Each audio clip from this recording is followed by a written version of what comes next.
A very good afternoon, everyone. Distinguished guests, speakers, Your Excellencies, ladies and gentlemen.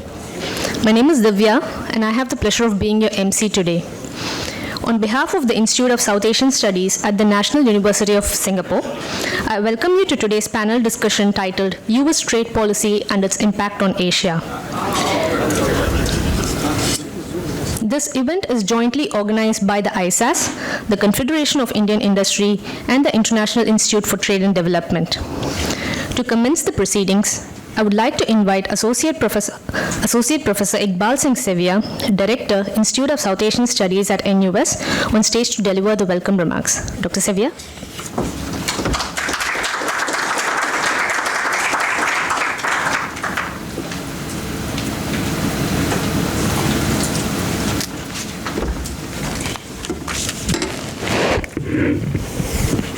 Thank you, Divya. Mr. Sumanta Chaudhary, Principal Advisor, International Trade Policy, Confederation of Indian Industry, so CII. Dr. Dharm Sukantasap, Board Member, the International Institute for Trade and Development. Excellencies, distinguished speakers, friends, ladies and gentlemen. Welcome to today's panel discussion on US trade policy and its impact on Asia, which is jointly organized by the Institute of South Asian Studies at the National University of Singapore and the Confederation of Indian Industry and the International Institute for Trade and Development, Bangkok. Now, I'm very painfully aware that my welcome remarks are basically just holding you back from the real speakers who are going to be talking about the issue. So I'll keep my comments very, very brief and just highlight some of the main things that will be, or rather to say, highlight some of the key reasons we are here at the moment. A lot has been said on this topic, a lot will be continued to be said on this topic, and the reason so much is being said is because the elections in America have brought a change in trade policy in the US, but also has put in place certain geo-economic and geopolitical shifts which we will continue to grapple with in longer term. As all of you are aware, unless you've not been on the internet or stayed away from the news for the past 3 months, there's been a shift in America. There's an emphasis on America first, and this Donald Trump's emphasis on America first has led to the announcement of reciprocal tariffs, what are described as reciprocal tariffs. And just to give you some examples, in the case of India, there have been announced that there will be 27% tariffs. In the case of Thailand, some 36%. In the case of Vietnam, 46%. In the case of China, up to 145% so far. Now, I don't know, maybe you check the news and you'll see some other figures coming out. But now, while all this imposition of tariffs is dramatic in itself and very, in the typically style of President Trump, is very dramatic, very in the news, etc., it must also be said that these tariffs need to be understood within a longer term shift that's occurring, not only in the US, but also geopolitically and geoeconomically elsewhere. This tariffs policy is reflective of and a response to geoeconomic competition that the US is involved in, but it's also intricately tied to the geopolitics of an evolving world order. Now, just remind ourselves, right? There was a world before President Trump, and there were certain economic policies that we were grappling with then as well. Now, if we look back at trade in particular, before tariffs, we were grappling with decoupling. We were grappling with friendshoring. We were grappling with what exactly China plus one meant. So what I'm suggesting here is while we are paying attention to Trump's announcements on tariffs, perhaps we should also look at this as a broader evolution of geoeconomics and geopolitics in the world. Now, a number of questions have arisen from the recent announcements in the US, and it's a little hard to give responses to them immediately because, as everybody is familiar, there are a number of U-turns, or perhaps we shouldn't say U-turns, but three-point turns and announcements, retractments, etc. But there are certain fundamental questions that countries are grappling with, and these are short-term questions, but also long-term questions. And they range from how countries should respond to the tariffs, how countries will be impacted by the tariffs, and what happens to issues such as environmental standards, but also what happens to international frameworks that have regulated trade and economic policies. What about rule setting and standard setting in the future? Now, there are pressing questions that we will deal with, and I'm sure our speakers will deal with them. But the one thing I would say is that I'm delighted in our conversations where we are framing this panel. One of the things that was very important was we are not just here to talk about short-term reactions or knee-jerk responses. The speakers will be addressing longer-term trajectories about how countries have to grapple with some of these issues. So much has been said in the past few days about Trump's economic policies, the US trade policy shifts, and how that is going to impact the world. But I'm very sure we are going to have a lot to think about, a lot to discuss, and therefore, without further ado, I'd like to hand over the floor to the speaker. So thank you very much to everybody joining us today.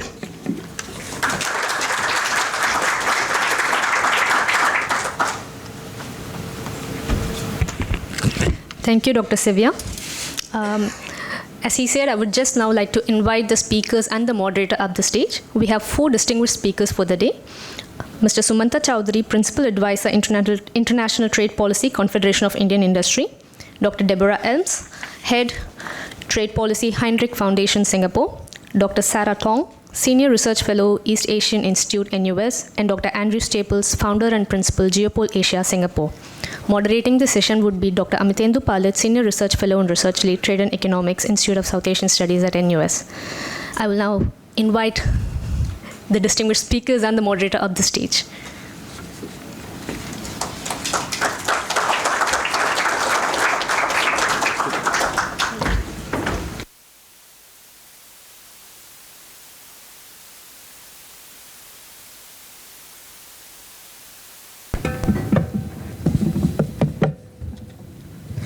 Thank you very much, friends, ladies and gentlemen, and I would just want to begin from where Iqbal left us in respect of his initial comments on why we are having this conversation. Let me just bring a little bit more perspective onto this before I invite my distinguished panelists to have their views.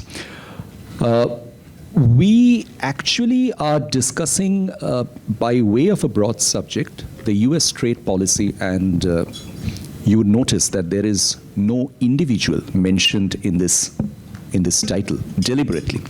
We are talking about US trade policy and its impact on Asia, because whatever comes out as the action of an individual in this case is actually the action of a specific country, and we must look at it that way.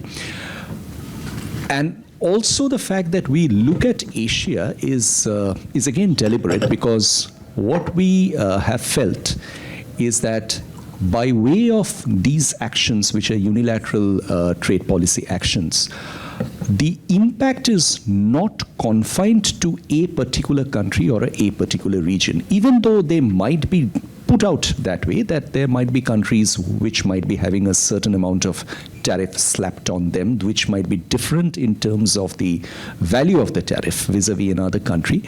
The effect is cumulative, the effect is connected, and the effect does not end where that number stops. The issue doesn't end with tariffs.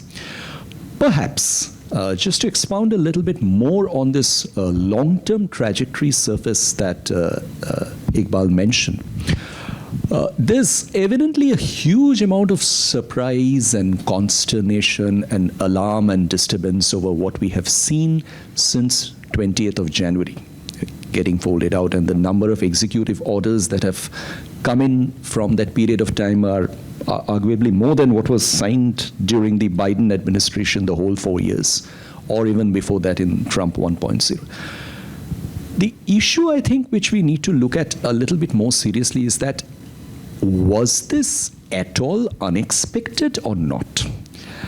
I think there is probably a certain amount of underestimation which was there in the reactions on part of stakeholders, all stakeholders concerned, that while a lot was being spoken about unilateral trade policy actions in the run-up to the United States presidential campaign, most of it perhaps was being dismissed by people in various parts of the world. They will just remain rhetoric. They will not get translated into action. So that could be one way of describing the degree of alarm and consternation that has happened. The second is that even if part of what was being spoken at that time was being taken as correct and serious, the actual actions have been far more than that. So there was a threat of tariffs. There was an idea that yes, tariffs would be coming in many ways, but nobody expected that there would be a doge, that there would be a freeze on the US aid. There would be a very different kind of transformative exercise attempted, and tariffs perhaps should not be looked at in isolation. There is a connection. There is a connection in this particular kind of industrial policy which is coming out. The context in which these tariffs have been brought in, the reciprocal tariffs, is the declaration of a national emergency and revival of an order which is almost 5 decades old, which was never used earlier in US trade policy, and Debbie here would be able to reflect more on that. But again, this is also something which now, as people go back and take closer look, people find that yes, there was actually a plan that was in motion. The narrative had been created. We have evidence of very detailed background work that have got into the Heritage Foundation's Project 2025 report, which has 42 chapters, and out of which a very clear illustration was provided that if a new beginning happens from the 20th of January, this is what you can expect. And most people didn't actually look at it very seriously.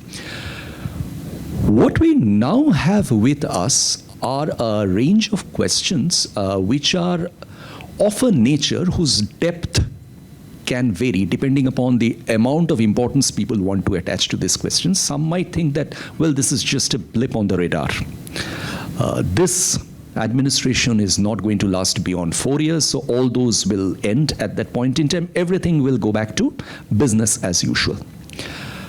That could be one way of looking at things. The other view of looking at things is that, well, even if it goes back to business as usual, it will leave behind an impact. It will leave behind an impact by way of a policy thought or a precipitate industrial policy action, which could be legitimized in many respects by countries across the world, and the world will never be the same as before. Like following the COVID-19 pandemic, the world really has never been same as before. So this could be another kind of those transformative exercises. And to bring this down to the discussion that we are having right now, I would distinguish between 2 phases of this policy actions. The first is up to the 2nd of April. Up to the 2nd of April was a phase when most of the orders that came out from the White House did not impact Asia that much proportionally, except for the actions for China. The rest of the Asian region was kind of, waiting with bated breath to see what is going to happen to us. And they're perhaps thinking that, look, we are kind of escaping the heat and the fury and the fires that are coming out, because it's mostly going on to the other side. It's mostly Canada, Mexico, China. It's all fentanyl and immigration. So nothing much is going to happen to us. Well, the deficit will remain deficit because deficits are natural. Deficits are structural results of economic exchanges, and they're bound to happen, so we will be safe. 2nd April onward, there was a serious change. And this is where Asia now is in the spotlight, because it seems that out of all the damages that one can evaluate, one can quantify, most economies of Asia are in a fairly vulnerable state, number one. But there's also another round of implications that follows, and that is the pause on tariffs that came, the exemptions that were finally announced on 11th of April.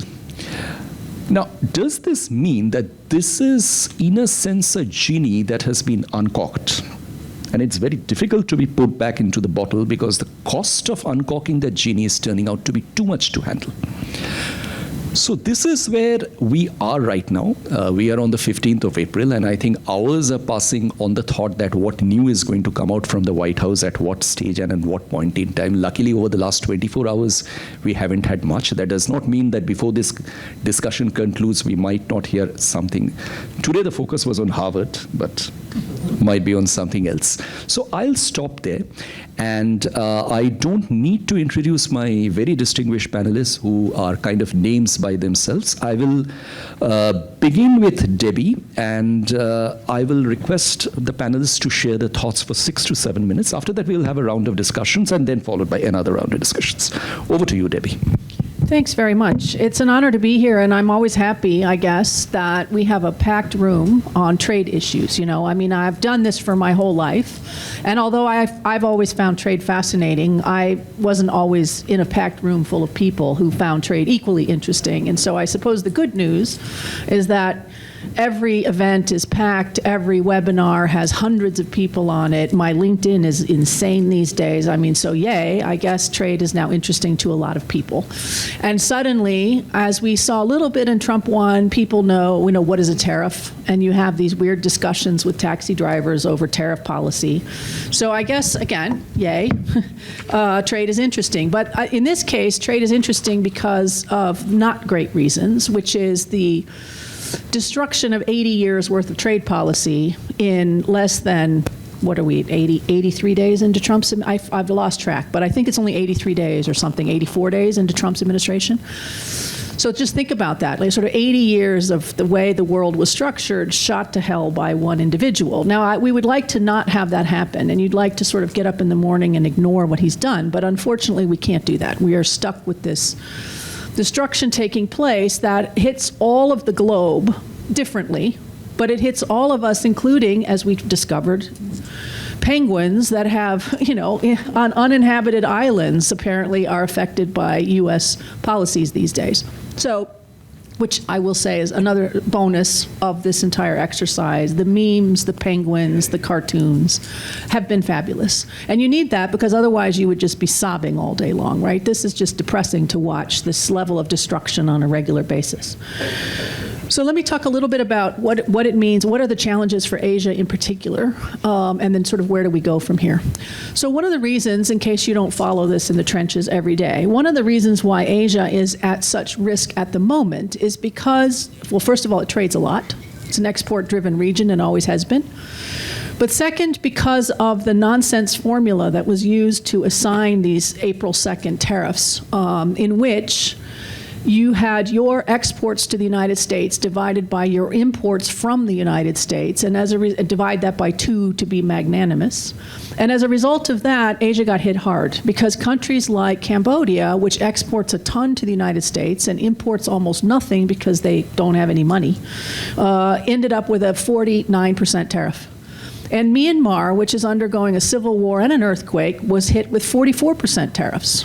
Now, the numbers for Myanmar, of course, for both exports and imports are tiny, but the division made them with 44% now. So this is really catastrophic for this region. And although we've had a temporary pause on part of those tariffs, the damage is still going to be done to this region. So we are currently now all paying 10% tariffs on anything exported to the United States globally. That by itself, like if we didn't have all this nonsense about April 2nd, that alone would have been pretty hard. Actually, 10% tariffs is not zero. And an extra 10% is a significant challenge for a lot of firms. So that's currently in place. What has been paused is anything past 10%. And that's been on pause now for official days, but it might last less than 90 days. It could last more than 90 days. It might never happen. It might happen tomorrow. So we really have no idea. And the only way that we would know, and even then we wouldn't know, if we were inside Donald Trump's brain directly, we might know what the policy is going to be. But he's the one who's deciding. And there isn't really anyone else to talk to, which is also compounding the problems for Asia. We have delegations now going to Washington to figure out what can they do about this. And they don't even know who they should chat with. Like, that's the crazy world in which we live. So there are delegations trying to pull back those reciprocal tariffs so that it's not as high on countries, again, Vietnam at 46, all across this region high, including Singapore, which is at 10. And Singapore is mad because they think this is totally unfair. It's totally unfair. It's totally unfair. But basically, if your formula added up to less than 10, you got 10. Okay, so just to be clear why Singapore got 10. Nothing to do with Singapore's fairness or whatever. It was just if your formula was less than 10, 10 is your number. And so that's making it very hard for countries to figure out what do they do now. And the constant on-again, off-again tariffs, we just had some more whiplash this weekend, those of you in the electronics sector. Suddenly on Friday night at 11:30 at night in Washington, they released a thing that said electronics no longer subject to reciprocal tariffs. but then immediately returned by the White House to say, but they're coming on a different sort of category that's going to be much harder to get rid of, so expect electronics to be back in the spotlight again soon. Given the importance of supply chains in this region, that is really a problem. Having all of this on again, off again is challenging. The U.S.-China levels, which are now basically at a near stoppage of trade, we've just had a sudden, sharp decoupling that I don't think anyone predicted within 100 days of Trump's administration. So we are in a very different universe for U.S.-China trade. We're in a very different universe for U.S. trade. And the question for Asia now is, where do we go from here? This is a very export-exposed region. It has, on the bright side, and there's not a lot of bright sides. So the unfortunate thing in Asia, everybody always wants to know the opportunities. And I have to say, sometimes there just aren't any. It doesn't happen very often in life, but sometimes, like now, there aren't that many. So, sad, very sad news, but sometimes that's where we're at. And so there's not a lot of opportunities, but one, at least, that does help this region is that it's very connected to its neighbors. And it has decades of integration within ASEAN. It has decades with its dialogue partners, within RCEP, with agreements with the Europeans, with the CPTPP countries. We have a lot of ways in which to lower risk, increase certainty outside of the United States that is going to be very helpful. And so I think we're going to need to lean into those kinds of networks. And for those of you who are businesses in the room, if you're not using all of those or taking advantage of all of those other preference schemes to get you, again, potentially back to zero tariffs, you should be. And so, one of the things that's happening here is we're going to reorient trade going forward. The pattern that we have in another 6 months, 3 months, 6 months, a year, is not going to be the pattern we had before. So whatever you imagined life was like in December, throw that out, start over again. We're in a totally different universe than we were in then. And I think that's just disorienting. So my last point to people is, it's disorienting personally. I mean, of course, I don't know how many of you are American. I don't think very many. But let me just say, as an American, extraordinarily disorienting. But even if you're not an American, your whole career is based, because we've had 80 years of trade integration. So you've had a career that's based on an expectation of the way the world is going to work. And that's now suddenly crumbling faster than anyone imagined. And so it's disorienting. It's unsettling. It's challenging. And I think we're all grappling with where we go from here together. And I think it's why rooms like this are so crowded right now for talks, because we're all desperately seeking answers, some of which are obvious and many of which are not obvious at all. We don't even know what the questions are at the moment. And so we're at the very beginning stages of this, although I would love to say it's going to come to an end.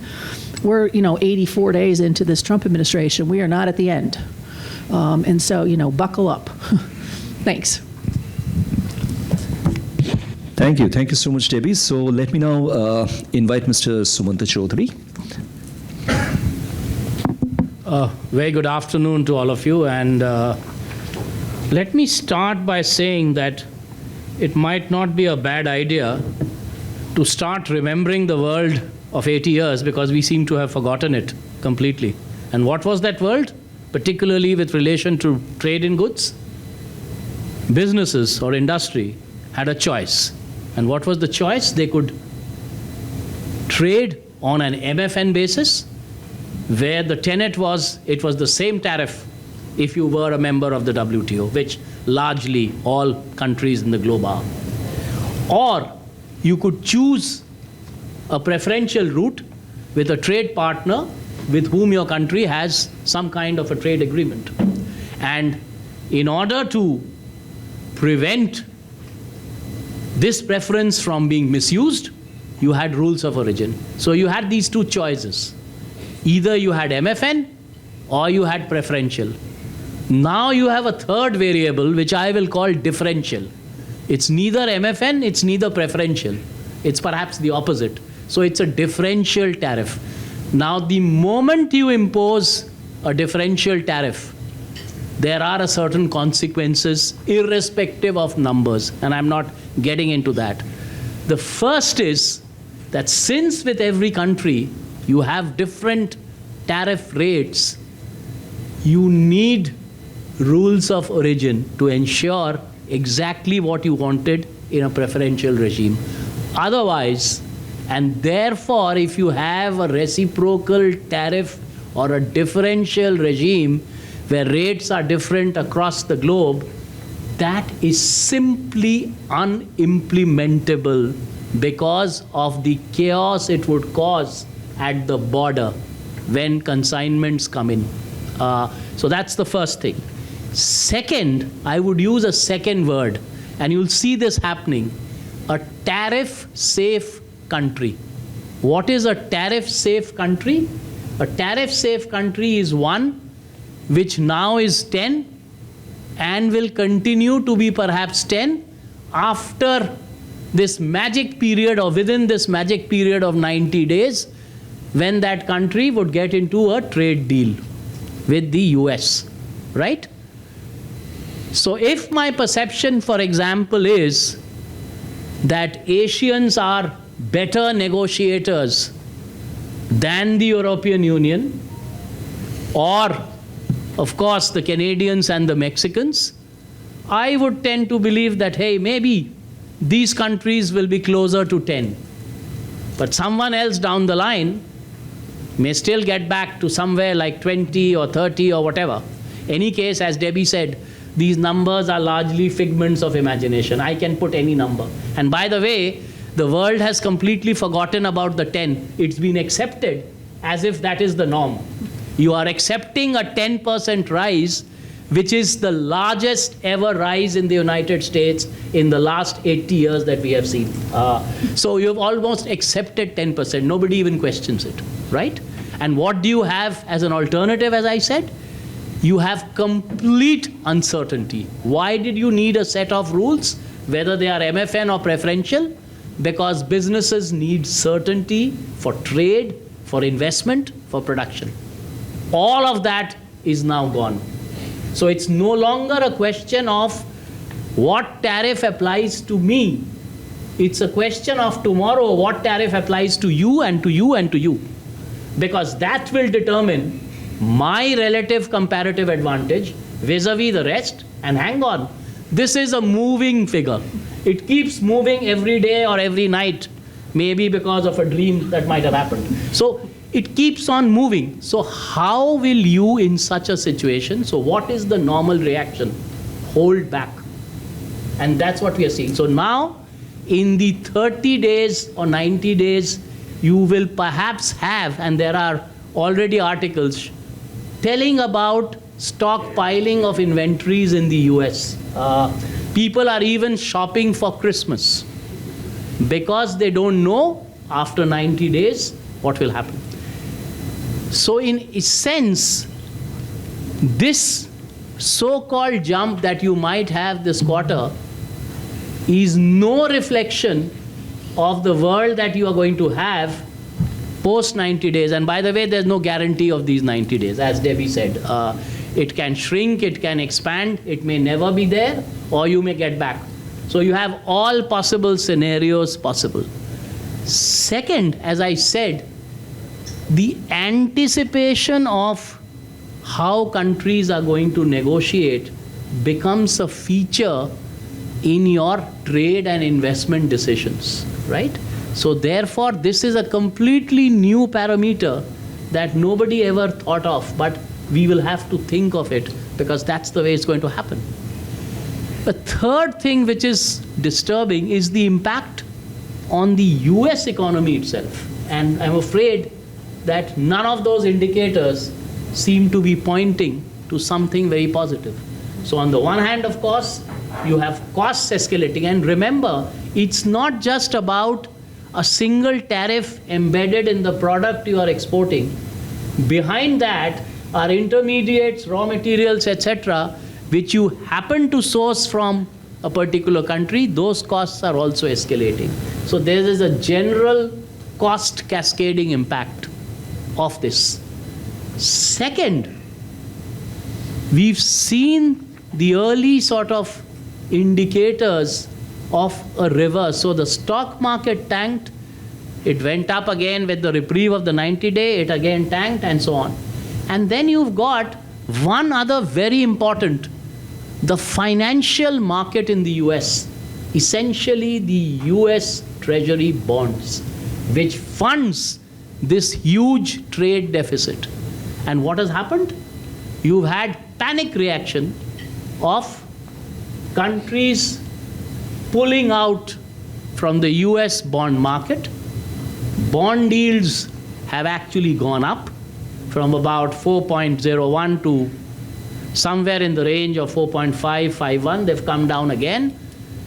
But what it does do is that if this increases, borrowing costs in the US increase. So your cost of mortgage, your cost of getting a car, all of that increases, which adds to the pressure of inflation. And if you are in such a situation, can the Federal Reserve actually take a risk of cutting down interest rates? Because this is a dilemma that is going to happen. And why I'm saying this, that once you let loose a Jenny, it's not just about that Jenny. All these parameters are now uncertain and you don't know where it's going. Therefore, any equations that you do will need to keep this into account. And I'm afraid that's not particularly good news for trade and industry. And this is not unique to Asia. This is there, the entire globe. So if you dismantle a system without an alternative in place, then this is bound to happen. And even the country which is doing it is now facing the pangs, and you're going to see these exemptions of different kinds happening as different sectors feel the pinch.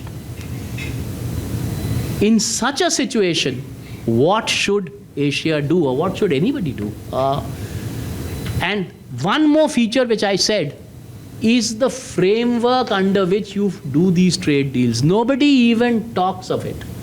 So I do a trade deal where I decide, and this side, by the way, and I'll come to that, at this stage, the US administration says that it has no mandate for tariff reduction by the US because they do not have congressional authority for this.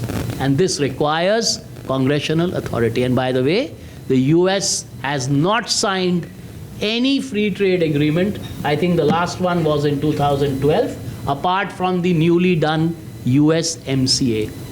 So it's going to be a one-way street. Second, if you actually wanted to do a limited trade deal of this kind, of course, today nobody follows the rules. The only way that you can do this is through a PTA or an FTA. Nobody is even talking about a PTA or an FTA. And you have a situation where in these deals, there is only give. At this moment, there is no take. Perhaps in agreements which go beyond, and whether they have a fast-track authority or not, it could come back.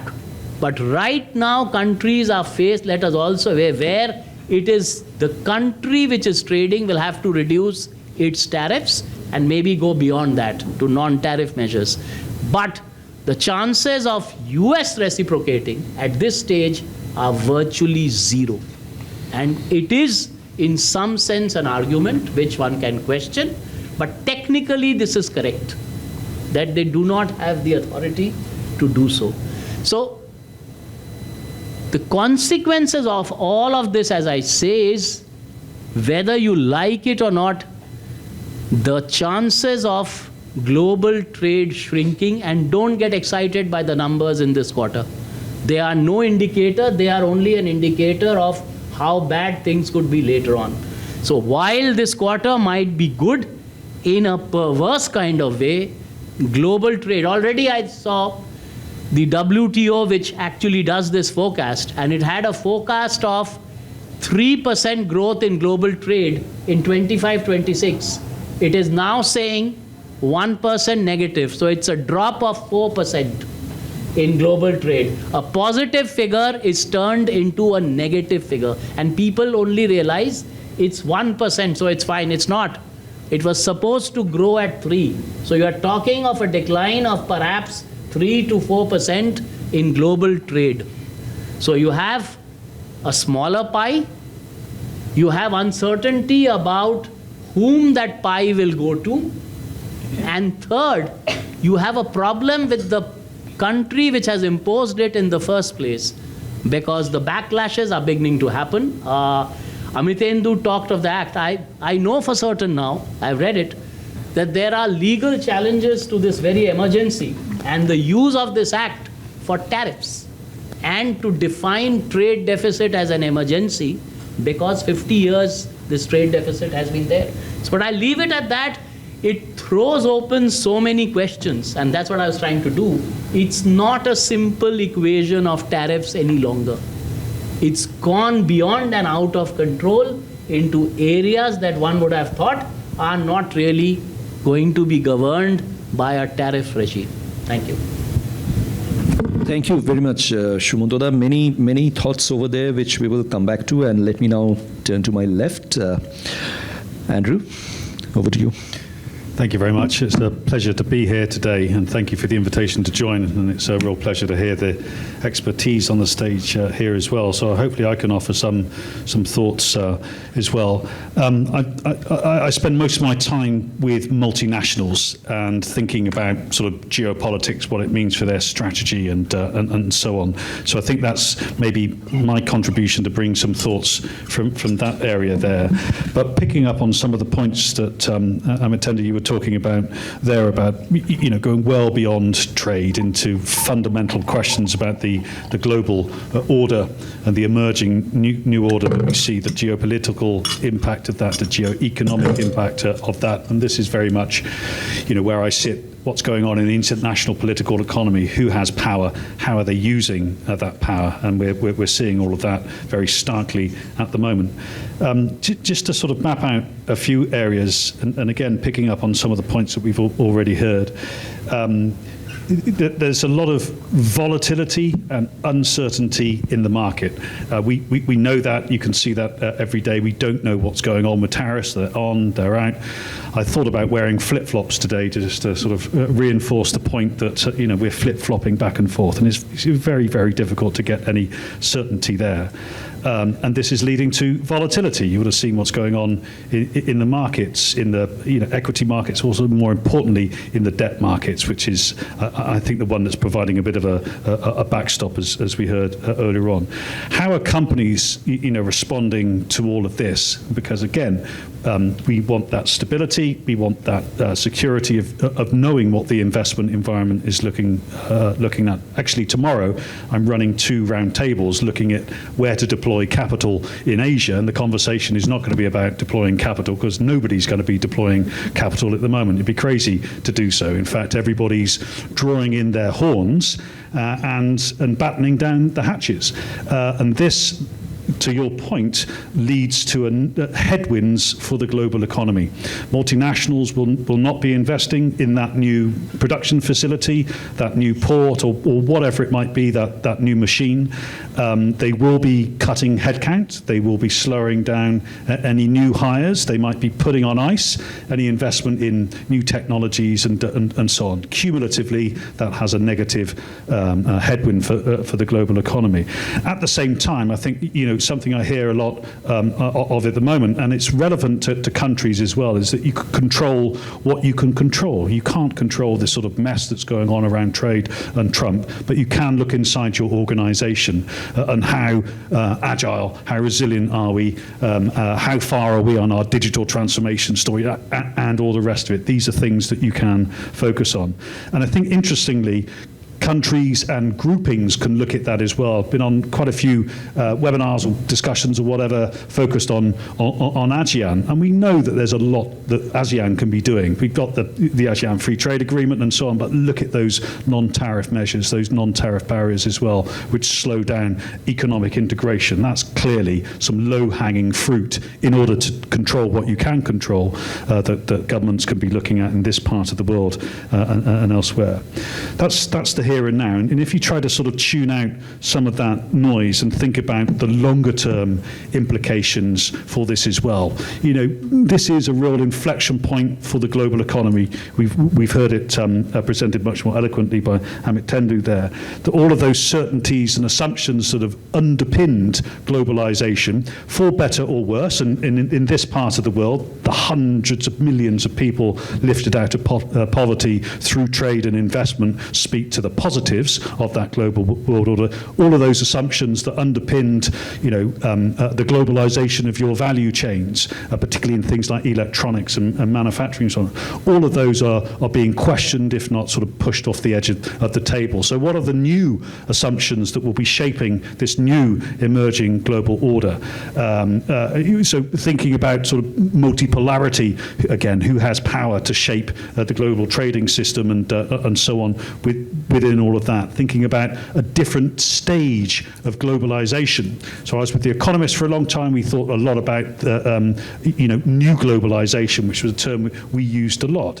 What does that look like? And I think you'll definitely see a bigger focus on regionalization and the regionalization of an intra-regional trade and investment and inter-regional linkages as well, which is great because that was what my PhD thesis was about 25 years ago. So luckily came back into vogue.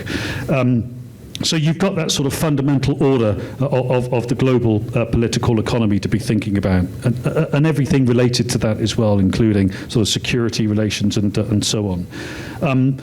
Coming back to companies and thinking longer term, and when we talk about longer term, what is longer term now? Is that sort of 6 weeks, or is it 6 years? That's a big challenge. Do you put those investments on hold? Is it for 90 days, or do you wait until the midterm? Whatever it is. So again, that uncertainty there. But to, I think, Debbie's point about these changing sort of patterns of trade, these will emerge. BCG have done some really interesting modelling looking out to 2033 at emerging trade corridors around the world and how that will, how the global trading system will rewire itself. So that's sort of, that will be informing strategy and investment decisions as well. You'll see probably the emergence of de-risking from America. I mean, the whole story for the past decade has been de-risking from China, China plus one and so on. Vietnam, a major beneficiary of that, too successful. It now has the fourth biggest surplus with the States and hence right in the crosshairs of the current administration and so on. What will be the role of organisations like the EU, Ursula von der Leyen, very vocal, very proactively looking at trade links with Latin America, with India, with ASEAN? What's the role of Japan in leading this type of governance as well? Remember, Japan really stepped up when TPP was faltering and pushed that forward. So I think those are some very interesting areas to look at as well.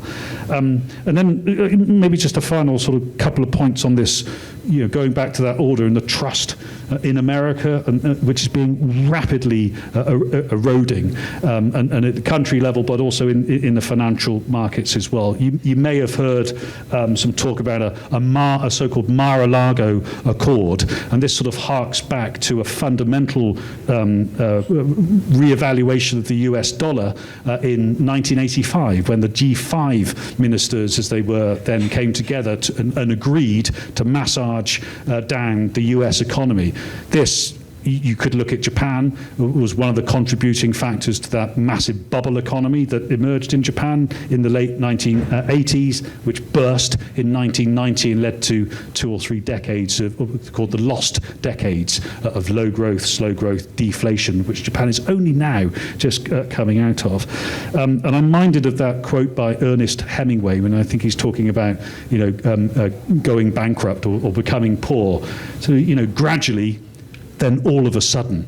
So at the moment, we've got the US dollar as the reserve economy, but gradually that's being eroded. The RMB is being used in more the settlement of trade, for example. It's a long way off, probably, but gradually, all of a sudden. So this is some of the risk that we have around that as well. So let me just sort of throw out a couple of other points as well.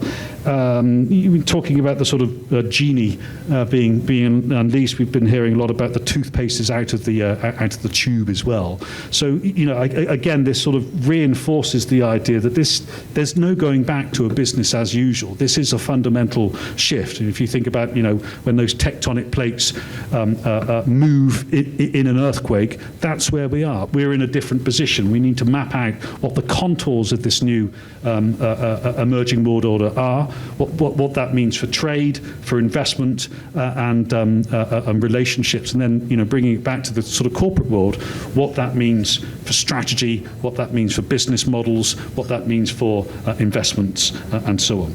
So I'll take a pause there, but delighted to go into this more in the discussion. Thank you.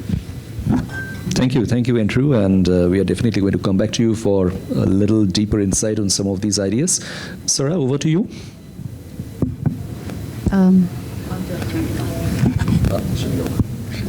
Hello. Yeah. Okay. So there has been a lot been said. I'm a trade economist. I do China study, research on China. But what's happening now for trade economists, we're quite confused. It is not quite what we expected. So what I'm going to contribute here, number one, I'll say a few points in terms of outlook, in terms of what we are observing, and then I'll go into a bit more on China, because China is one of the important players here, whether China speaks or not. So point number one, I think I agree with Deborah and the others that the globalization as we know it, it's over. It's pretty much, we're not going to go back to business as usual. Not necessarily trade going to be disappearing. Trade will continue. Perhaps even growing, but in a different way, rather than what we have observed in the past decades. So that's number one.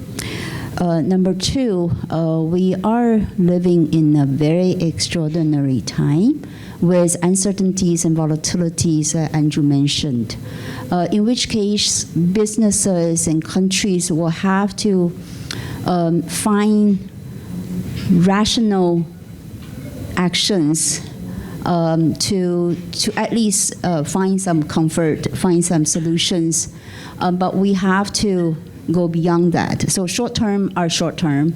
For countries, for regions, we do have to look at the medium to long term and what are the outlook, what are you, or as a business or as a country, looking forward beyond this month, this half a year in Trump.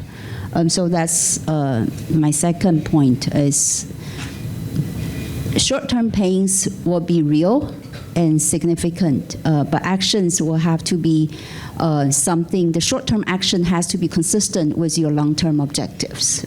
All right, that's my second point. Third point, in this part of the world, as earlier speakers have mentioned, this is a very export-oriented region and countries. We have all benefit from that. As a result, each of us are going to be hurt one way or another to different degrees. So there's a tendency, there's easier for countries to say, what can I do to release or at least reduce those pains? And those individual actions are not necessarily going to be effective.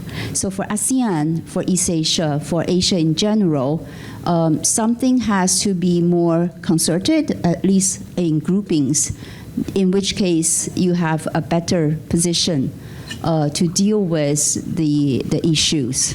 So that's my third point.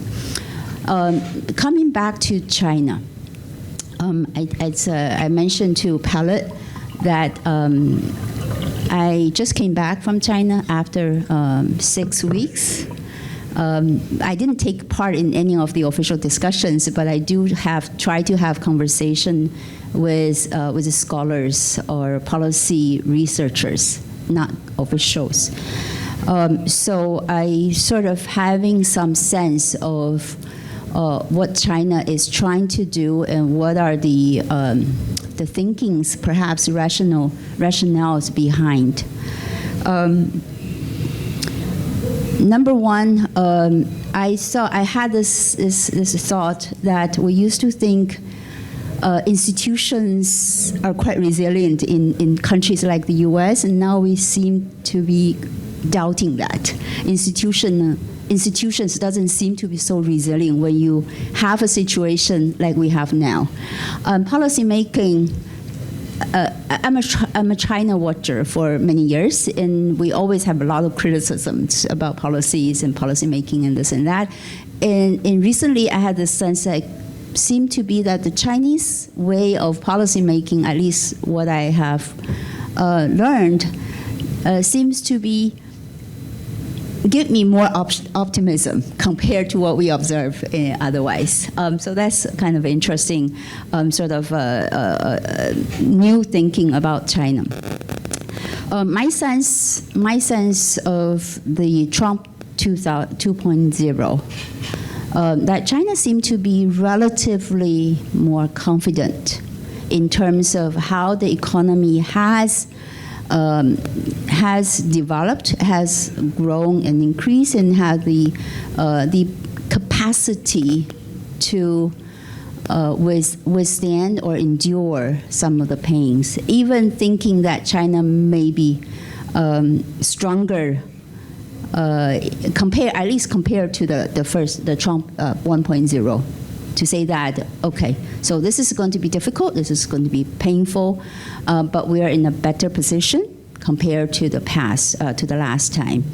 And that's one. Second question, people are thinking, why do China, when Trump only says that we're going to have tariffs for everyone, not identify China. Of course, China is a target. Why China has to stand up to say that, oh, I'm going to retaliate? Why stick your head out when you know it's going to be, it's going to be punished or in one way or another? What I sense is that regardless of you China speak up or not, you are the target. Ultimately, regardless of what you do, and you ultimately going to be singled out and be facing the most difficult circumstances or tariffs. So that's another thing I'm thinking about, because we all question, why do China has to say that, why do you do this? I'm going to retaliate. Why don't you just lay all and be quiet? But the sense is that it doesn't matter. It doesn't matter you speak up or not. You're going to be singled out anyway. So that's another thing I sort of sensed from my my discussion with people. Let me just come back to China's perhaps medium to long-term thinking and behavior or policy objectives. Number one, that China has been trying hard to transform its economy into less export-oriented, diversified, you name it. But that is quite a difficult process. It doesn't happen. It won't happen when you say, I'm going to do this, and next year it comes out. So it's an effort. If you look at trade diversification, that China has been making some progress. And the other way is to say that let's be less export-oriented. That has also somewhat progress. I think Pellet mentioned about industrial policy. That's another thing that China is trying to deal with the embargoes or kind of embargoes on technology. So those are the things. So that's my first point, that China is making efforts to transform its economy so that it can be more self-reliant, it can be less targeted in a sense in the longer term. So that's one. Number two, COVID has created a lot of pains and a lot of problems for the economy. And the government has been quite conservative in putting up its firepower to sort of help the economy. But this year, it's different. The two sessions in March, government policy has been significantly more pronounced, especially in the fiscal aspect in terms of bonds and so on. So domestically is both trying to reduce its external exposure and the reliance. At the same time, the government is putting up a little bit more force to support the economy. Number three, in terms of outward posture. There's also the sense that China has to go beyond China-US focus, which is the so-called great power diplomacy. Increasingly emphasize on neighborhood diplomacy. The latest work conference, I think it just finished a couple of days ago, before Xi Jinping's visit to Southeast Asia that took place, that started yesterday. So in terms of this meeting, the so-called work conference, it would be China's top decision-making power or institution. That the emphasis is moving toward more neighborhood, including Southeast Asia, Northeast Asia, South Asia, and Central Asia. But Southeast Asia, of course, is sort of the base or foundation for this neighborhood diplomacy. So this is in terms of geopolitics, in terms of external economic linkages. China is going to have a much stronger emphasis on Southeast Asia. We have seen some announcement out from the Vietnam trip and meetings. So I think that would be something that China is going to be focusing on, which come back to my the third point on the regional issues, which is the group, ASEAN Plus or RCEP or other regional groupings would be something that China would focus on going forward. So I'll stop here. Thank you. Thank you so much, Sarah. I think we have had an excellent round of perspectives that have come up, and what I'll do is that I'll come back to each of the panelists with a specific question that I have for them, and then we can open the floor to Q&A. So let me start in the reverse order, and Sarah, if you don't mind, let me begin with you since we are on China. I'm just bringing this perspective over here that given that the tariffs on Chinese exports to the US are really among the highest in the world that one can see now. And China remains the largest importer as far as the US is concerned. So obviously at some stage the Chinese exports will need to diversify. There will have to be some diversion in trade. We have earlier seen that when the first round of trade war began in 2018, and there were US-China tariffs imposed at that point in time, we saw this pattern of connector economies coming up, where there were investments from China which got relocated to other countries, from where exports to the United States increased because the tariffs were low. Now, today is a different situation because today there are tariffs coming out on all kinds of countries and it's very difficult to judge the relative competitiveness. But I wanted to pick up on this point that you mentioned about China's engagement with the neighborhood and particularly Southeast Asia. Do you think we are likely to see China engaging more on bilateral trade agreements with partners as a result of the US trade policy? Because China has not been very high on FTAs. It's been more limited in its FTA activity. It doesn't have that much number of free trade agreements as, let's say, for example, the European Union has or the ASEAN has. So do you expect China to enter into more bilateral and regional free trade agreements going ahead? Thanks for the question. In terms of China as a major exporter to the U.S., the number has shown that from 2017 to 2023, the share of U.S. import that come from China has dropped about nearly 8%, from 22 to about 14%. So in the span of say 6 years that China has, this is the 23, the latest one. So that's number one. China has indeed, as you mentioned, quite a bit of trade activities has been rearranged, let's just say, because China's direct investment to Southeast Asia has also gone up quite significantly. So late last year, I was in Vietnam having some meetings and have discussion with the Vietnamese policy researchers. They were quite concerned at the time because they're looking at what's coming up.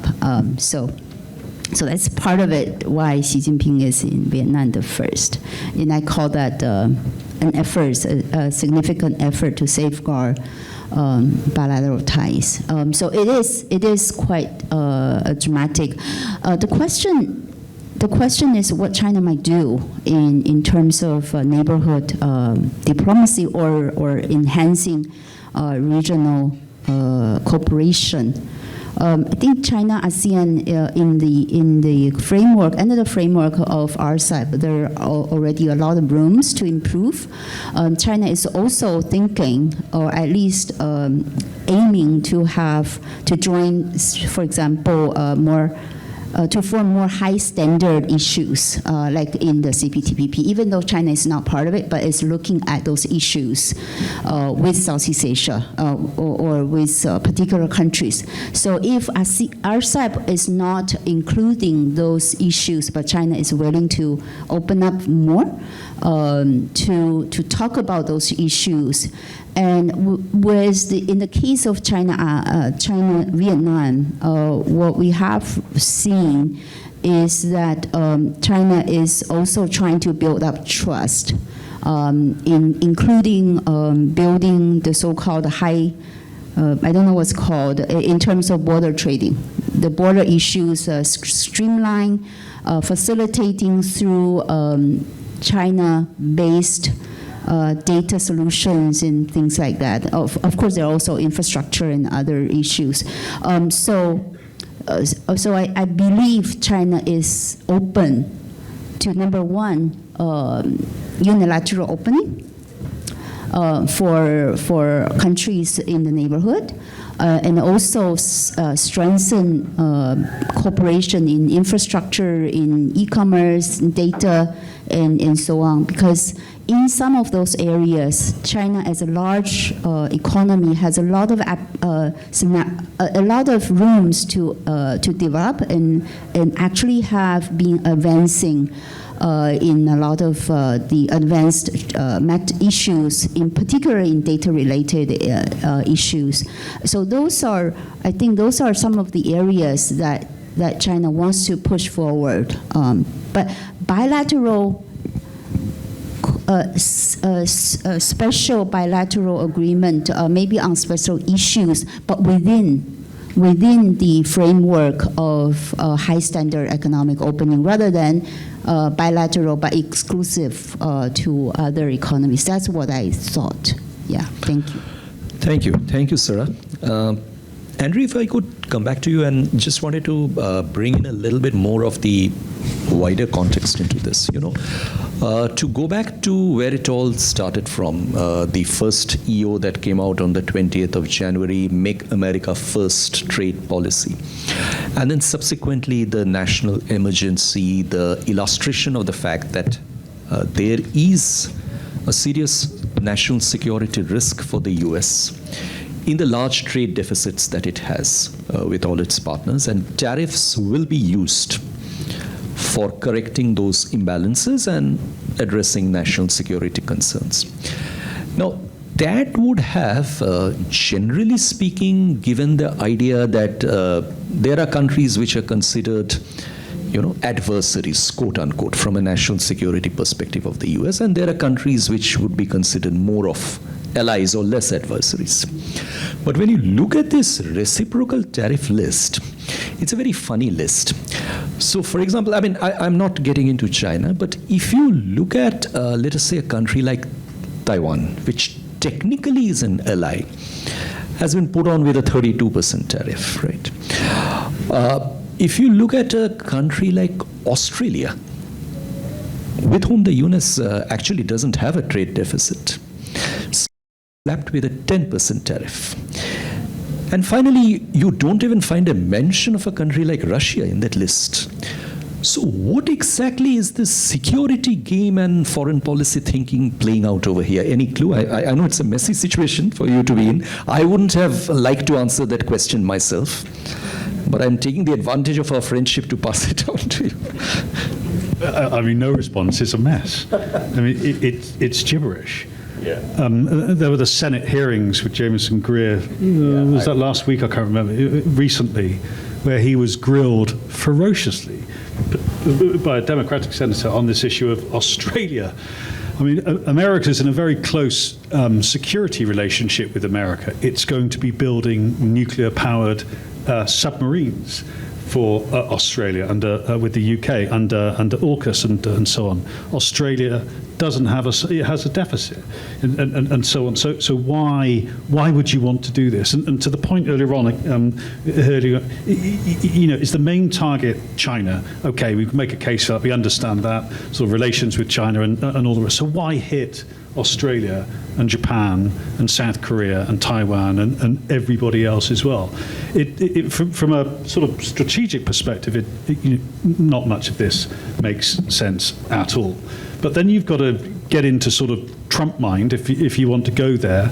And I'd urge you, if you haven't read Lighthizer book, No Trade is Free, and just the first few chapters of that were really illustrative of the thinking behind, particularly around trade. And it is very nativist, it's very backward looking, it's wanting to create the sort of 1950s and 60s where America is this huge industrial manufacturing might where Pops drives a Chevy to the still factory and it's manual labor and this fetishization of all of that we see in this type of policy. I mean, let's not forget, America has a surplus in services, and that's really where you should be focus on the things that you're good at. You use Ricardo and the classic economics to get stuff from other countries who can make it. So, none of this sort of makes sense from that. But then you get to the point around, look at the language that Trump uses with allies, with close allies like Japan. And he's been using this language since the 1980s. They're screwing us. They're laughing at us. They're stealing our jobs. We're paying for their protection. None of this has changed in the last 40 years. So and I think Debbie mentioned this as well. There's no sort of supporting infrastructure around this. Trump is making these decisions. So whatever is in his head guides all of this. From a strategic point of view, it's incredibly damaging. This is nothing particularly new. We had Obama's so-called pivot to Asia, which didn't really happen, and then you had this massive strategic mistake of coming out of the TPP. So that, there's a long sort of history to all of this, but it's just been accelerated. Now, just for one moment though, because Japan is putting together its negotiating team to go to the States and try to work this out. And of course, Japan hosts 53,000 US troops. It's got the 7th Fleet based in Yokohama and all the rest of it. It's probably the closest ally, as it doesn't have Canada anymore as a friend, but it's Japan. And Japan has limited agency in what it can do with the States because of that security alliance. They'll get to some agreement. And to this point around what we should see in this 90-day period, I think you'll see those priority countries like Japan, like South Korea, Australia, Philippines, and some other places. They'll be at the top of the list, I think, to get some kind of agreement. Because behind all that, going back to your point, the only sort of sense you can make out of this is it's getting at China. And you could make the argument that America and Biden, Obama, whoever, have been trying to build these alliances, but the trade issue has always been there in the background. But now it's sort of gloves off. You're with us or you're without us. And this sort of whole idea that, particularly here in Singapore, don't make us choose between America and China. Well, I think the space for not being able to choose is getting smaller and smaller. So it's really, again, going back to I think the original point about who exercises power and how do you exercise that power as well? Do you build alliances, NATO, European, whatever it is, or do you take the gloves off and say, I have the power, do as I say? Thank you, Andrew. And it's actually, sure. Yeah. Sorry, I just thought I'd answer the Russia question quickly because that's come up a lot of times. So if you looked at that reciprocal tariffs list, what's not on there is Russia, Belarus, North Korea and Cuba. And the reason for that is not favoritism to those 4 countries necessarily, although that might play a role, but they're in a different category on the way U.S. treats foreign partners. And so they were already given very different treatment before this happened as a result of lots of other things. So that's why they're not on there. They weren't a part of the calculation because they weren't in the right column. And that's, so it's not, again, it's not really a judgment call. It's just sort of just, this is the formula applied to internet domain addresses rather than country names, which is how we ended up with penguins getting caught on that list. Thanks, JB. Thank you. That was very valuable. I'll come back to you, but let me come to Shumotoda now. Shumotoda, I just wanted to reflect on India in this regard. Now, India is in an interesting position in this whole story because it's one of those countries which actually began negotiating on a trade agreement with the US, not just before the tariffs were announced, but in Trump 1.0, they came very close to concluding a bilateral, which didn't happen at that stage. It's also been, if one can use that phrase, been handled a relatively light punishment. 26% in today's world is nothing in a Trump world compared with the numbers that others are talking about. But what I wanted to check with you is that when we look at India's approach to negotiating a bilateral trade agreement with the United States, we know that it is not just the line-on-line tariffs that are going to be a part of negotiations, because I suspect India won't be unhappy lowering tariffs on Kentucky bourbon, given that bourbon has very strong competition in Indian domestic market from a number of other brands. But if the negotiations extend to other market access issues, do you think it's going to be difficult for India to comply at this stage, and what might that mean going forward on the FTA? Well, first of all, yes, India is the only country at this point of time which has a framework in place for these negotiations announced during the visit of the Prime Minister, which is a BTA. Now, what a BTA is, whether a BTA is a different creature from a FTA or a PTA is not entirely clear. So one could call it an early harvest agreement of the kind that we've had with many countries across the globe, right? And certainly I think a BTA, I mean, I cannot speculate on this, but perhaps tariffs is not. And in fact, if you look at the US, what it is saying, while it has talked about tariffs, it talks equally about non-tariff issues, whether they are issues relating to standards, and this is not just for India. For their old definition of unfairness to US is not just tariff. Tariff is one of those which are right up front, but a lot of it is behind the border measures, right.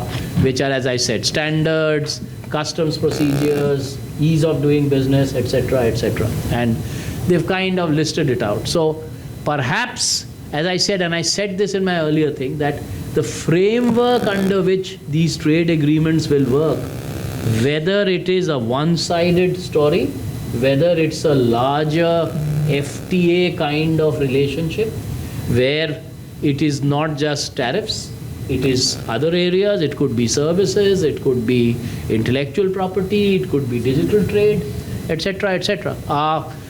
So possibly, and I think again that the way there would be something which is an early harvest kind of agreement. Now, whether that would be limited to tariffs, I cannot say, particularly if what the US is saying is correct, that at this point of time, it does not have a mandate to do anything on tariffs itself.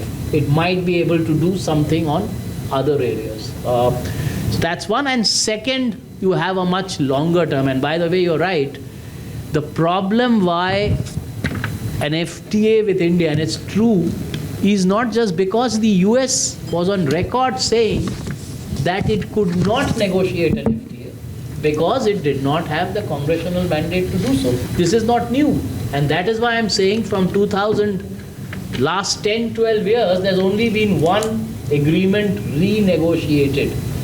So in some sense, if they are prepared to do an FTA, which is very different, and a modern age FTA, then yes, it's no different perhaps from doing one with the EU, where there are all issues on the table, and India is on record saying, both sides in fact, that that is being fast-tracked. So in that sense, if you have a larger basket, that is something that you have done in many agreements. You are already negotiating agreements where the basket is much larger. And I think it would be good to actually remember one thing what Andrew said. The US economy today is a services and IP-based economy. And they made this conscious choice 25 years or 30 years before, where it vacated the manufacturing space. And actually now, and the premium value, by the way, of a large number of global manufacturing chains lies in services and intellectual property design. It doesn't lie in only the branding. So in short, I think if the possibility of a larger agreement with India, which is no different from perhaps what agreements are happening, you call it what you may call it still a BTA, is not in the realm of impossibility. Right now one cannot say, because that is something that is perhaps being negotiated. What are the contours of this BTA? But it is certainly something that might happen. Thank you. In fact, thanks for bringing up the services issue. Debbie, I wanted to come back to you on that. You know, we are seeing all this sound and fury of tariffs playing out in the manufacturing arena. And that's presumably because of the understanding that the US runs a goods trade deficit with the rest of the world, including some very, very big deficits bilaterally with certain countries. But when it comes to services, it's a different story. It's a net exporter of services to the rest of the world. Now, what I wanted to check with you, Debbie, is that you have followed the US trade policy very closely for a number of years. We now see this trajectory where deficits are being taken as national security threats and are being acted upon. Do you think that the US will also resort to something similar for protecting its surplus in services and take steps, you know, which are prohibitive in character, and what might that mean for countries from Asia? That's a great question. Can I share a happy story, though, before I do this? My apologies for looking distracted. I dropped my brand new phone in the Grab this morning, and it has driven all over Singapore all day long, and it has now been found. So yay. I mean, there's a happy news story, and I apologize for looking distracted, but you know, when your phone is not in your hand, like your brain is missing. So I'm very happy that the phone made it. Thank goodness. Yeah. Services, yeah, I mean, it fits with services, right? Because Grab is a service, phones are a service, even though the phone itself is a hardware. You're really interested in the services and the IP attached to that. And that has been a traditional strength of the United States. So you ask the question, well, is it going to, like, why is this weird obsession with manufacturing? It's even weirder than it sounds, actually, I think, which is Donald Trump himself is a services guy. His entire career is services. I went through his cabinet. Everyone in his cabinet, with the exception of Elon Musk, has never stepped foot in a factory, except for those brief photo opportunities. But basically, they are all services people, all of them. So it's so strange that this group of services men have decided the thing we should do is bash metal together in the United States, right? Isn't that weird? And the U.S., let me just say, and one more point on manufacturing, the United States is actually very good at manufacturing. It has incredible productivity in manufacturing. It's in high-value manufacturing across the board. What it does not have is a lot of jobs in manufacturing. So the United States has about 8% of the jobs are currently in manufacturing. And there does seem to be this weird obsession, and again, Lighthizer book gives you kind of a clue about this, with those kinds of jobs, that somehow there is supposed to be like a dignity that comes from a manufacturing job that, my guess, again, just looking at the room, most of you are also not in manufacturing, right? You are all in services, I'm guessing. So somehow none of us are dignified. None of us have a job that's worth going to every day. That we should be doing is smashing stuff together. in a factory. And that's just a bizarre concept. And even if you have now, so just think about, again, sort of the implications of this just boggles the mind. The United States has just smashed the global trading system with no plan, really. No plan, no objective. So if you're looking for some kind of logic around this, stop looking, because you're just going to be exhausted. No project, just knock it over and it'll be better. But part of the coming back better is supposed to be somehow new manufacturing jobs. So best case scenario, let's say we go crazy. Let's say U.S. manufacturing jobs moves from 8% to 12%, which is realistic, maybe. Okay, so now you have just destroyed the global economy for 4% more manufacturing jobs. Like, that's just bizarre on the face of it. So, you know, why are we doing this? I don't know. Is the United States going to switch and start thinking about services? I don't think so. But what I do think is likely is that others who are now looking to retaliate against the United States will say, wait a second, your Achilles heel is not in manufacturing. Your Achilles heel is actually the intellectual property rights that you own, your tech firms, which are dominant, your services of all kinds, financial services especially, but other kinds of services as well, your consulting, your manufacturing, your legal services, whatever those services are. That's where the target will be. And so right now, we started in this, again, we're only 80-something days in, manufacture focus. But I think we will be pivoting to a ugly, and it will get ugly in a hurry, ugly focus on services and IP in particular, investment as well.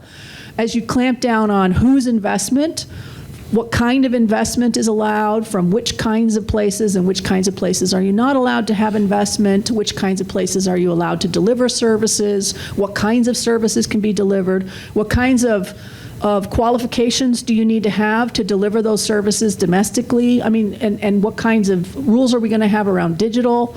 So we've started in manufacturing, and I think from Trump's perspective, given his own weird obsessions, that's where he thought this would start and end. I mean, from his perspective, I think he genuinely thought April 2nd was Liberation Day, and he would be greeted with balloons and a parade.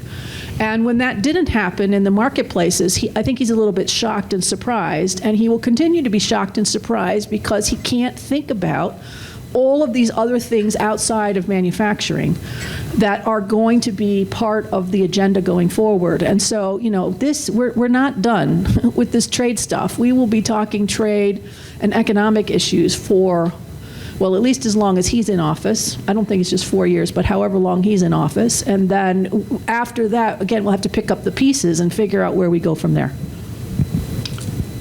Thank you so much, Debbie. That was, again, another line of thought, and we are kind of in the business of manufacturing as well. We are manufacturing ideas out here. So we'll continue the production on that, and I must share the happy news that we have been allowed to go on for 10 more minutes behind the scheduled closing time. So very happy to take questions, comments from the floor, and if I could request maybe three interjections in the first go, then we come back to the panel, and then we will see how it goes from there. So please raise your hands so that, okay, Aina, Divya, okay. Aina, you go first, and if there's a particular panelist you want your question to be addressed to, please mention that. Okay, 2.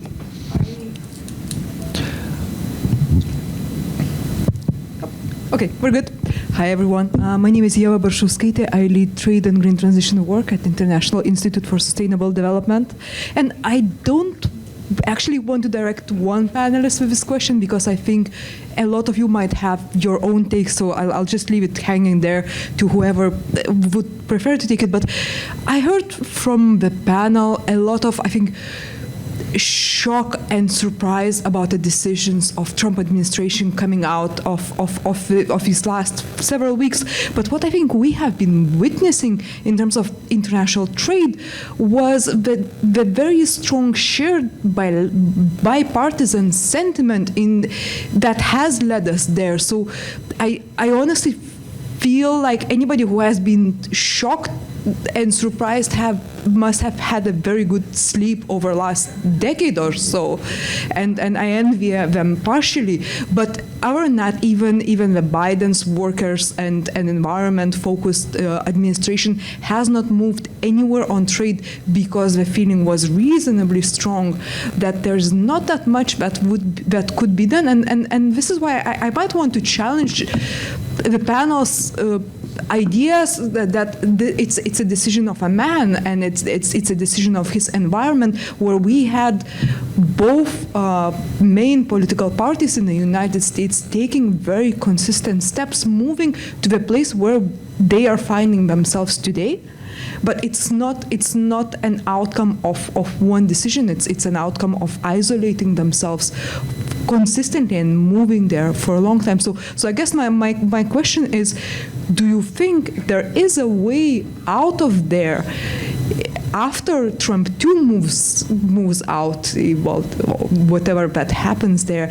And I think Dr. Tong, I would be very interested in hearing maybe your opinion on whether you think that China has been watching that for a longer term and preparing for that, and that's why their reaction is so well prepared, or at least feels to be that way. Thank you. Thank you so much. I think that's a very important question to address. And Divya, yeah. Thank you very much for your very thoughtful presentations now. My question is on basically understanding the concept of FTA as we know it and what is going to happen in this 90-day period. The essential understanding is that countries entered into a FTA basically to sort of get over the MFN rates and to have favorable line rates. Most line rates go zero, but we have a situation here where all countries, no matter if they have FTA or not, with the USA, say for instance the Singapore or South Korea, they have to deal with the base 10% FTA rate. And then we have countries like India that is trying to get into a trade deal. So what is this new concept or evolution of how does one even understand this going forward? Thanks. Thank you so much. I spotted two more hands on that corner. Yeah. Please introduce yourself while asking the question, if you don't mind. Me? My name is Pushpa Sharma. I am a visiting senior research fellow at ISAS. I think my question would be to Mr. Sumanta and Dr. Sarah. One of the things that's going on about navigating this new environment is perhaps, time for countries to cooperate better. I mean, like countries without the US cooperate among themselves better. But with these varied kind of tariffs that have been put on countries, I think there is also some kind of a competition among the countries dealing better with the US and getting, that slice for themselves. So do you see competition going in that direction, or, better cooperation among the countries? And along this line, perhaps related would be, as Sarah mentioned about China's neighborhood policy, particularly focusing in Southeast Asia, what do we expect perhaps in the days to come with the India-China economic cooperation going forward? Will there be some change in the current context, looking at China's neighborhood policy within the Southeast Asia region as well? Thank you. Hi, thank you so much for your presentations today. They were very deeply insightful. My name is Devyani and I'm a research analyst at ISAS. I think Dr. Deborah started by talking about how disorienting today's time is, and I truly agree with that. But I think and the focus was about how states are going to be responding together. I think my question is very similar to Dr. Pushpa's, which is that how tentative is that togetherness, given that each state is looking at its strategic imperative? So which country is going to get how big a slice then becomes a question. So that's the first part to my question. The second is that with this happening, how are middle powers like India, Japan, or South Korea likely to negotiate in such circumstances? Thank you. Okay, thank you so much. I think we have got a wholesome group of questions for the first round. Let me try to divide this by using my judgment and connect them to the themes that various speakers have touched upon. So, Debbie, if you could start reflecting on the, the bipartisan idea that Aina, in fact, that's a good point, because the Biden administration did not pull back the tariffs that were imposed earlier. In fact, more tariffs came, Section 301 and so on and so forth. So how do you see this?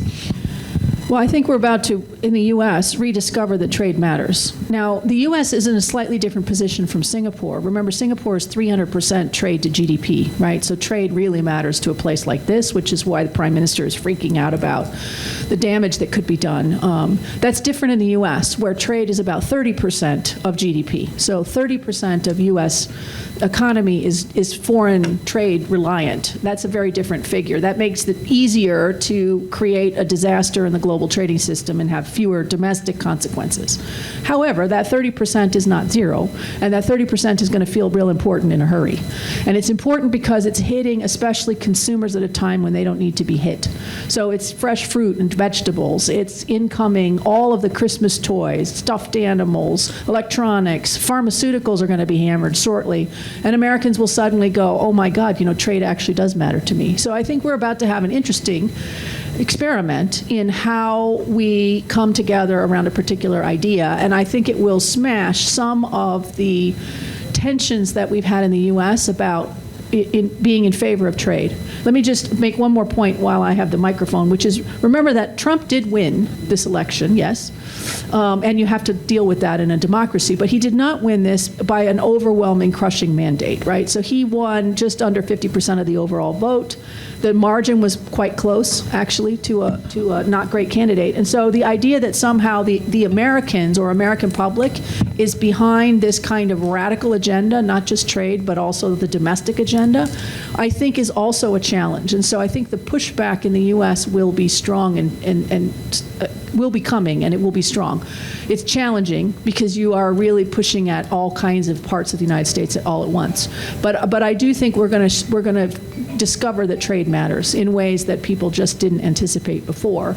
And you might be able to build out of that some kind of new consensus around what kinds of economic openness, with which kinds of partners, for what kinds of purpose. You might rediscover that services matter. Trade, you didn't really want to be making stuffed animals in the United States, and so it's not a catastrophe if that's not happening. So I think we're in, again, sort of an interesting learning phase. I hope we learn from this, because I'm worried that, when you're headed by folks who lie about results, that's always a challenge, right? Then there's not a lot of learning that takes place. But hopefully, fingers crossed, U.S. is already, American public opinion polls are already strongly opposed to tariffs, and becoming more strongly opposed to tariffs as the days go by. So I do think we're having an interesting real-world experiment here.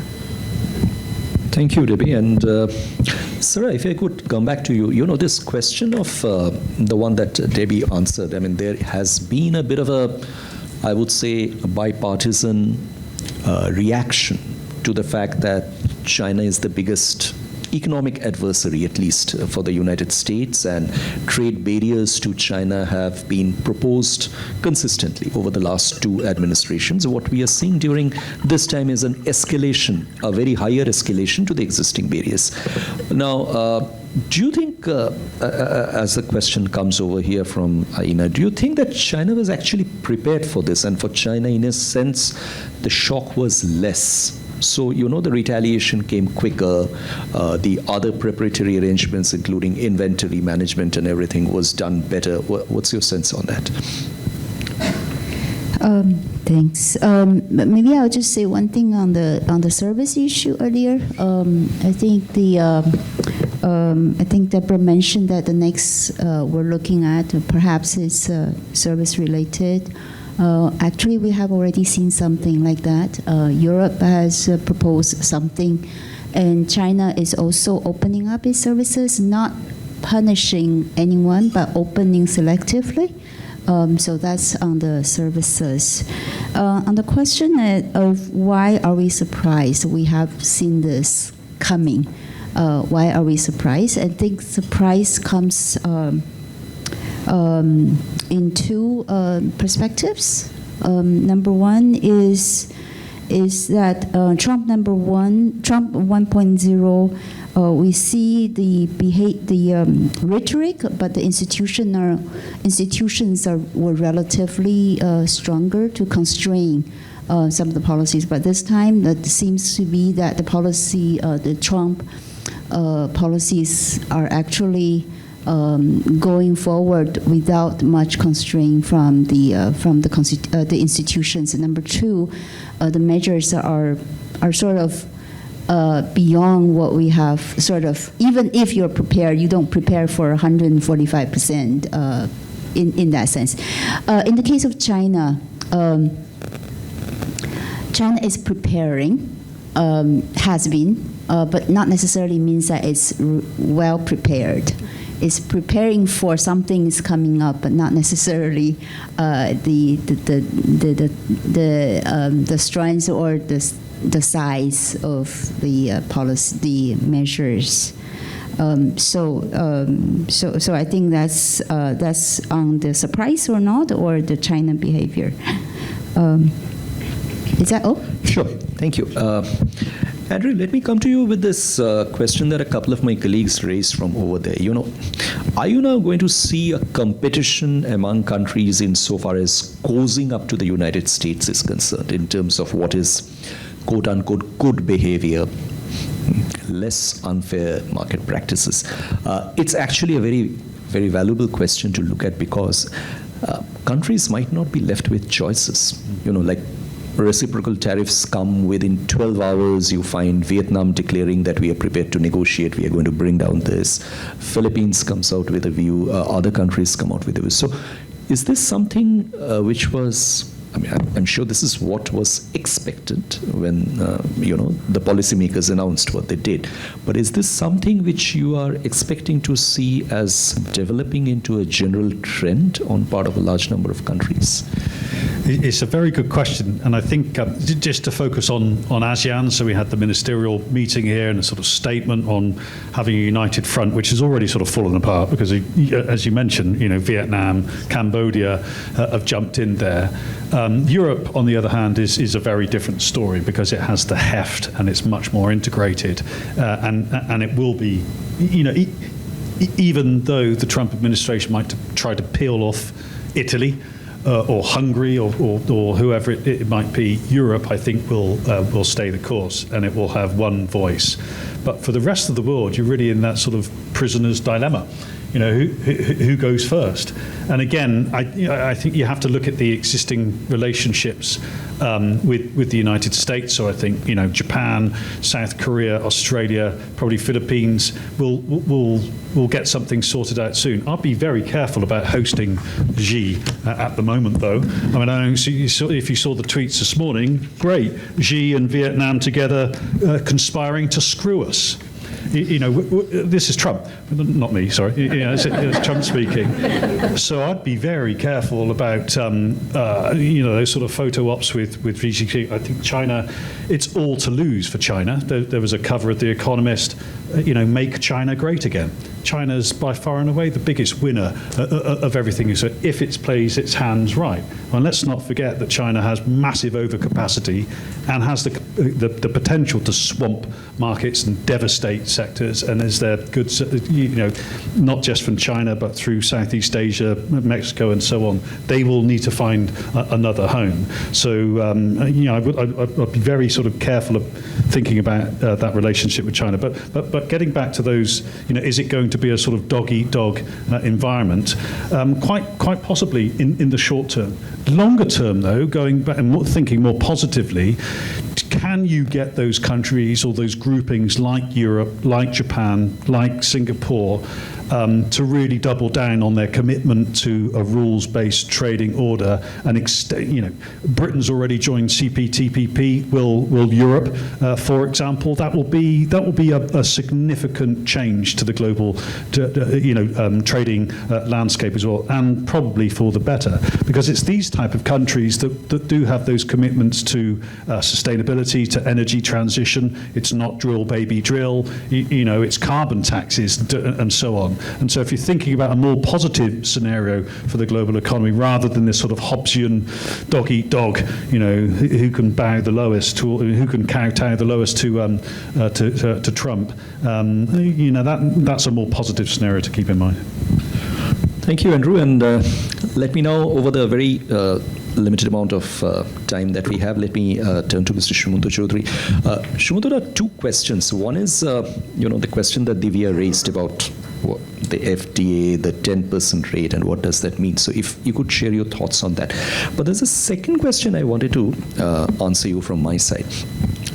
See, we are obviously now looking at, there is a rule of the jungle in so far as this total cascading impact of unilateral actions are concerned.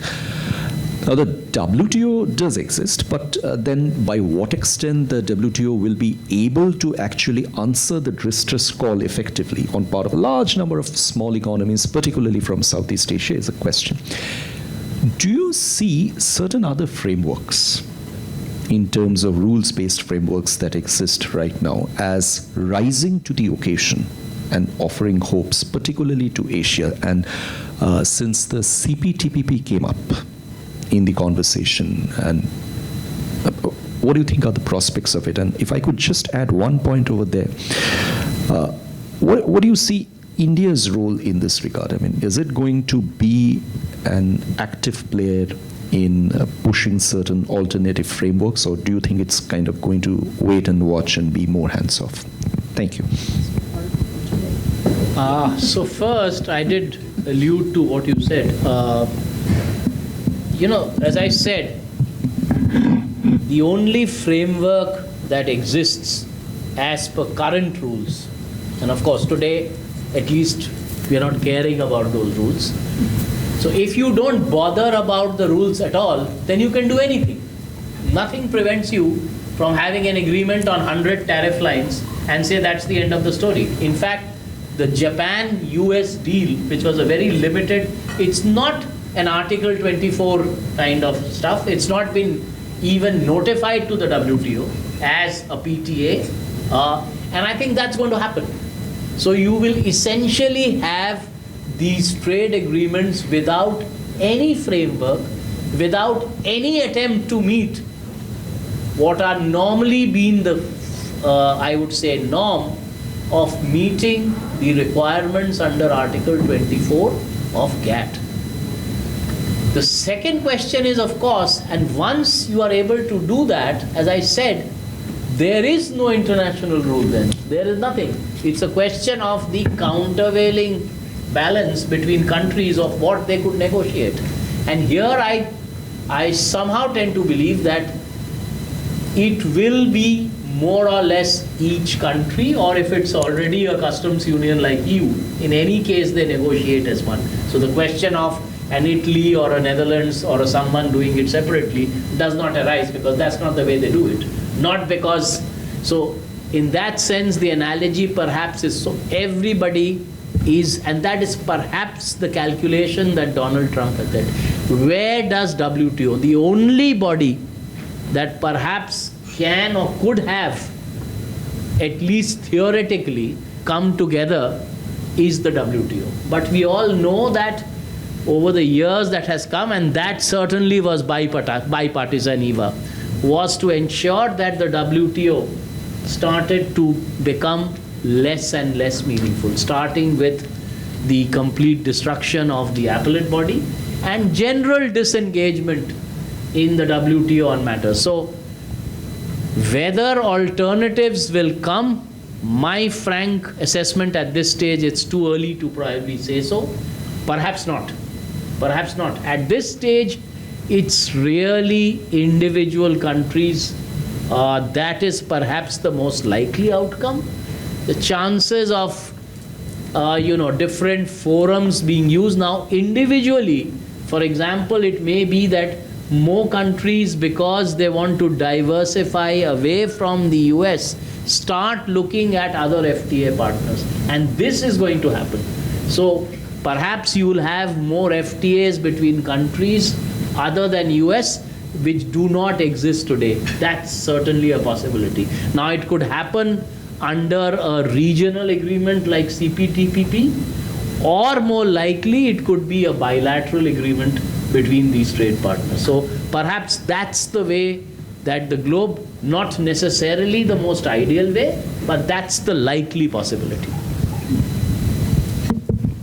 Thank you. I think we have utilized the flexibility that we got on an extended bit of time quite well. Thank you so much, panelists, for this wonderful, perspectives that you have shared, the freshness of views that you have brought to the table. And please join me in giving a big hand to all the panelists. Back to you.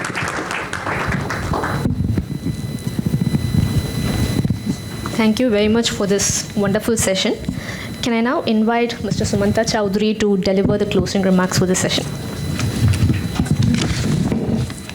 Well, there's really nothing much to close because unfortunately this is an open-ended question, not because the four panelists want it to be, but that's the way it will turn out. So I will not even attempt the foolhardiness of trying to make closing remarks, except to say that let me thank ISAS and of course ITD to partnered along with CII, and of course to all of you for being such patient listeners. Whether we like it or not, this is going to, and I was just telling Iqbal that one thing is certain, these kinds of congregations are now happening across the world, and I'm sure the hotels are doing well. So, of course, there are always side effects which are there, and I'll end on that slightly more positive note. So, once again, thanks to all of you, and of course, we will, whether we like it or not, hear a lot more on this. Thank you. Thank you. With this, we've come to the end of this panel discussion. Thank you for joining us, and we look forward to seeing you at our future events. May I kindly request the speakers and the moderator to stay a bit? We'll just have a group photo session.